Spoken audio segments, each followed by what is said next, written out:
आरक्षित होणार आणि लक्षणी भरलेली दोन शब्द बोलायचं त्याचे कारण म्हणजे मी गेली 20 वर्ष शिक्षणिक पेशामध्येच कार्यरत आहे, याच बॅकग्राऊंडमध्ये कार्यरत आहे आणि या ठिकाणी मला 2 वर्ष सांगायची वाटतं. आपण सर्व पाहतो शक्यतो बरेचशी मुलं आपली जी आहेत ती इंग्लिश मिडियम शाळेमध्ये आहेत, पण आपण सगळे मराठी मिडियममध्ये शिकलेलो आहोत.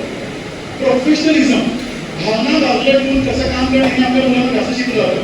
पण खरं सांगतो आपल्या मराठी मिडियम शाळेमध्ये 6वीला मी पहिल्यांदा आलो त्यावेळेला सारंग टीचर होता. त्यांनी मला ज्या पद्धतीने जवळ केलं त्यामुळे अवघड दिसलं असं, पण ज्या पद्धतीने त्यांनी मला जवळ केलं आणि त्यांनी मला हे सांभाळा केला या शाळेला आणि या शिक्षक वर्गांना तो मी विसरू शकत नाही. हे एक. दुसरी गोष्ट म्हणजे जैसा भावना तैसा देव अशी म्हणून आपल्याला जसे भाव आपल्या मनात निर्माण केले जातात तसे आपण आपल्या घराविषयी, आई वडिलांविषयी, आपल्या समाजाविषयी आपण आपल्या भावना ठेवतो आणि त्या समाजाला प्रेम होतो.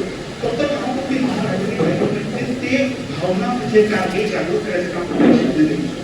यासाठी मी ह्या शाळेचे जितके तुम्ही शिक्षकांमध्ये गाईड करायला मी प्रत्येक शिक्षक असे ग्रेट आहे आणि तुम्ही अनेक त्याच्याबद्दल बोलण्याचं काही नाही आहे. पण एक सांगायचं वाटतं म्हणजे पाटील जर तरी मराठी मनशी पडायला पाहिजे त्यांना काही बोलण्याची गरज नाही.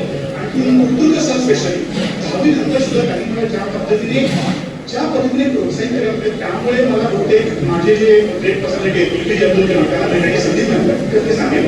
आणि सगळ्यात महत्त्वाची गोष्ट आजच्या काळामध्ये प्रत्येक जण विचार करतो की मी म्युच्युअल फंड इन्व्हेस्ट करेल, मी स्टॉक मार्केट इन्व्हेस्ट करेल. गरज आहे, पैसा ही काळाची गरज आहे, त्यात काय वारस नाही. मला 1चे 5 कोटी करायचे, 5चे 10 कोटी करायचे. पण विचार करा 25-30 वर्षापूर्वी या सर्व शिक्षकांनी एकही रुपयाची अपेक्षा न ठेवता आपल्याला निस्वार्थीपणे आपल्यामध्ये जे इन्व्हेस्टमेंट केले त्याचा परिणाम म्हणून आज आपण या ठिकाणी आहोत आणि यांच्यामुळे आपली जबाबदारी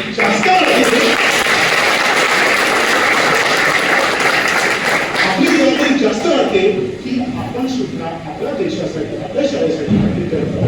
आणि तुम्ही बघा की ज्या मला बोलायची माझी उंची खूप कमी आहे, बाकी इतके सगळे महान लोक आहेत, जयदीप म्हणा किंवा आणखी म्हणा, पण ज्या पद्धतीने सर्वांचा सत्कार झाला बरोबर की इन्व्हेस्टमेंट जे रिटर्न ऑफ इन्व्हेस्टमेंट जे म्हणतो आपण त्याला ते जे पैलू आहे ज्या पद्धतीने त्यांचा सत्कार झालाय त्यांना इतका आनंद मिळेल तसा आनंद आणखी पुढे मिळणार बरोबर. एक शिक्षक म्हणून, एक गुरु म्हणून त्यांनी आपल्यासाठी जे काय केलं आणि आपल्याला जे मागेल आपल्याला त्याच्याकडे आलं पण त्यांच्याविषयी कृतज्ञता व्यक्त करतात.